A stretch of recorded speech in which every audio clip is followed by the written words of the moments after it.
Radio Sucesos 101.7 FM presenta su noticiero Sucesos con Milton Pérez y Verónica Larrea. Un periodismo libre para una democracia plena. Los hechos y las opiniones de los sucesos que marcan nuestro tiempo.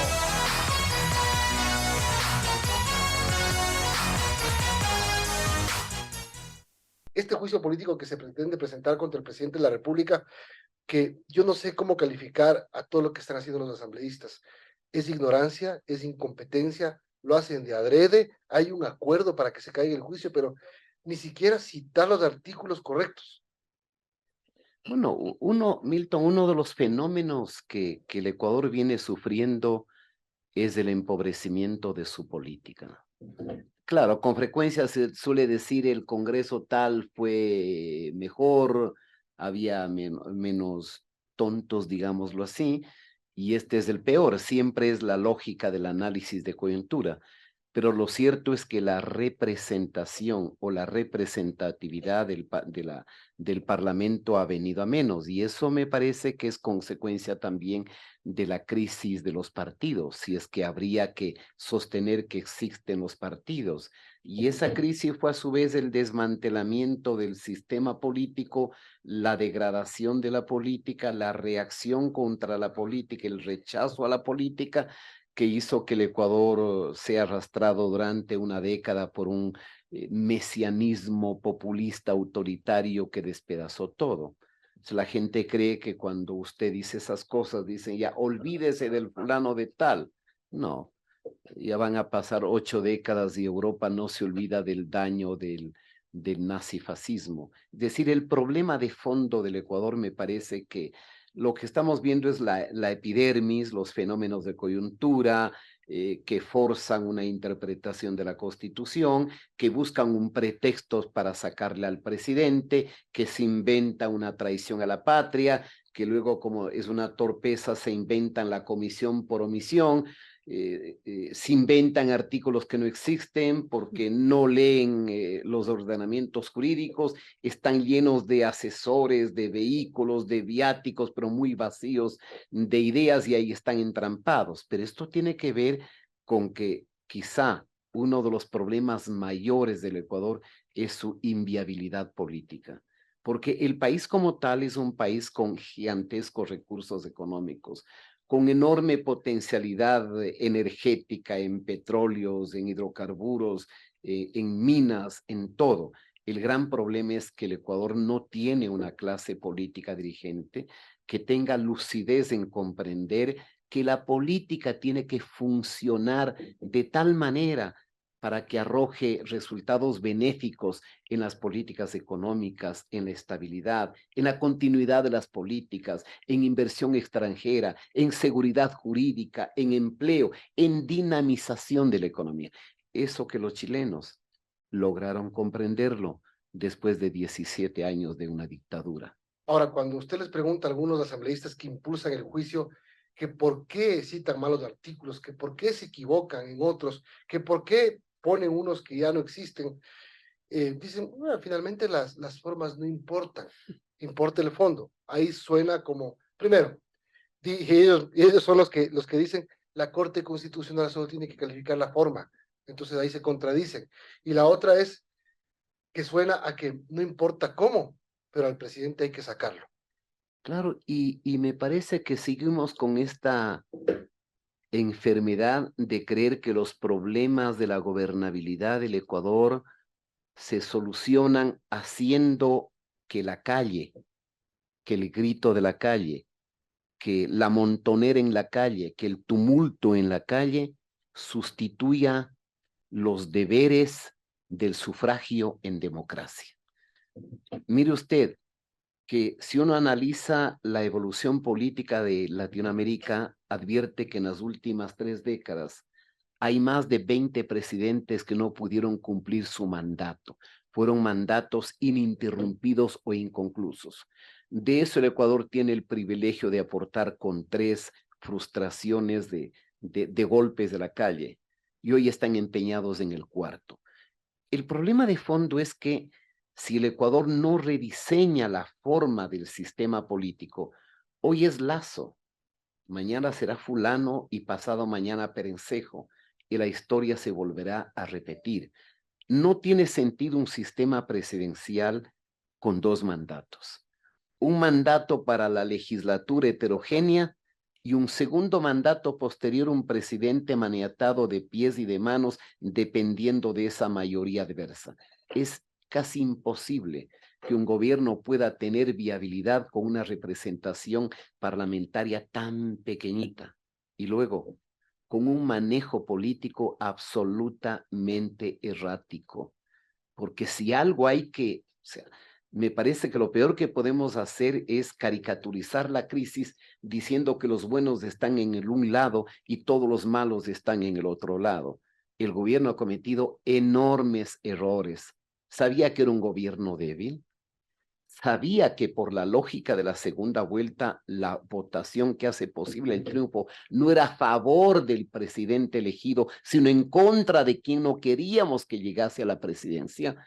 Y a pesar de eso, el manejo político en estos 2 últimos años fue absolutamente errático. Una especie de enfrentarse con palo de ciego, atacando a unos y a otros, en algún momento diciendo que se puede gobernar sin parlamento, etcétera. Todo esto obviamente no justifica el grado de irracionalidad, de la política salvaje, de la simplificación o del odio por el odio. Porque si fuese Milton una oposición democrática que cuestionase políticas democráticas y formulase alternativas democráticas, programáticas, viables, usted dice sí, esa es la naturaleza de la democracia, porque la oposición se hace precisamente para que usted tenga capacidad de control político y hasta de bloqueo, hasta, perdón por la expresión, hasta para obstaculizar el derecho de poner obstáculos a un gobierno. Pero aquí se trata de una organización política que lo que persigue es la impunidad.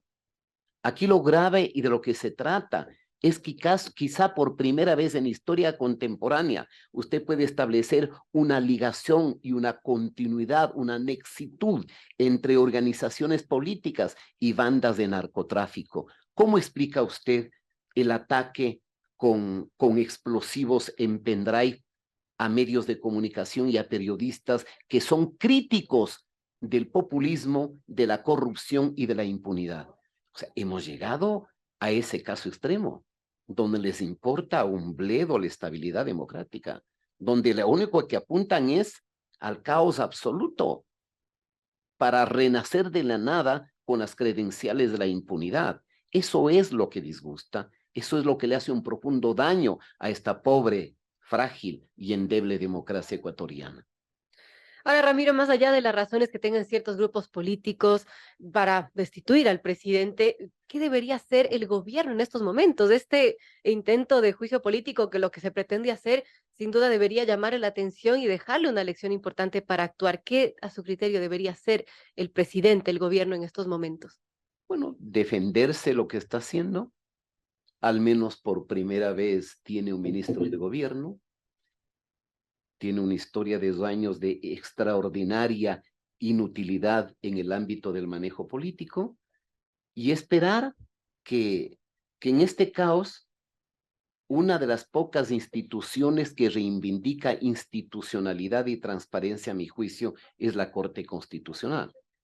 No tenemos la Corte Cervecera donde había que pagar un peaje de corrupción hasta para el proceso de admisibilidad. Y usted lo ha dicho.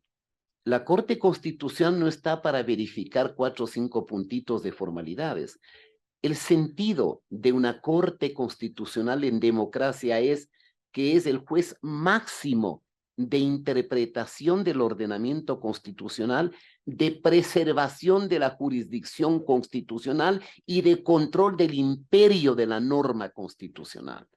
Y es evidente que la manera tan ignorante, tan primaria, tan tribal, tan salvaje, tan tonta, no se puede exigir más, por cierto, a pesar que en el Parlamento sí hay gente poca, pero reducidamente poca. Y restos pues son borreguitos fanatizados, ¿no es cierto? Gente que a usted aquí le defiende el derecho de la mujer, la dignidad de la mujer, y que se ponen los velitos a rendir culto a la teocracia iraní. Eso es lo que tenemos. Entonces, hay que esperar que la Corte les ponga un estate quieto. Pero pongámonos del otro lado. A lo mejor la forma no sea la correcta y a lo mejor las razones tampoco. Pero, ¿será que el presidente da más? Aunque sí, decir es que fue elegido para 4 años, pero ¿será que el presidente tiene los arrestos para gobernar y para sacar al país adelante? Los gobiernos tienen un problema, a más de la debilidad numérica o, si usted quiere, cuantitativa en el Parlamento. Un problema adicional, que antes en el Parlamento había un poco más de sensatez y cordura. Usted no encuentra con los 5 dedos de una de sus manos racionalidad y sensatez en más de 5 parlamentarios de 137. Segundo, una mayoría parlamentaria que no se maneja por su propia lógica, por su propio sentido común y su elemental inteligencia. Son controlados. El mayoritario, la minoría mayoritaria, si cabe esta expresión aparentemente contradictoria, desde Bélgica. Y otros a través de las líneas de los móviles. Y un elemento adicional. Cuando un presidente en el sistema presidencialista ha sorteado, ha malgastado su credibilidad, como me parece que es el caso del señor presidente Guillermo Lasso, la merma de esa credibilidad le deja con un espacio muy limitado de legitimidad.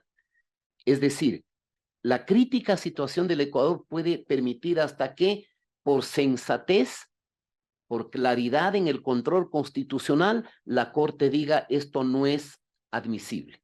Entonces, jurídica e institucionalmente ha muerto el problema. Sin embargo, el Ecuador, como es una democracia absolutamente frágil, donde las reglas no cuentan, porque el secreto de las democracias es el acatamiento de las reglas de todos los actores que están en el proceso político, hay una crisis social fácilmente incendiable. Y usted tiene ahí una élite dirigente indígena no democrática y específica, y de manera absolutamente singularizada. Le menciono al señor Issa. El señor Issa no es un dirigente social que luche por cuestiones sociales. El señor Issa es un aventurero político, ideologizado, radicalizado, que lo que cuenta para él es también el escenario del caos. Es evidente que aquí, si usted quiere, en términos de la vieja hacienda, la yunta que los junta es el señor Issa y el señor Correa. Entonces, agotada la vía institucional, lo que van a buscar es la vía de la convulsión social, porque quieren terminar con el gobierno, porque quieren caos, porque no quieren democracia, porque no les importa el país.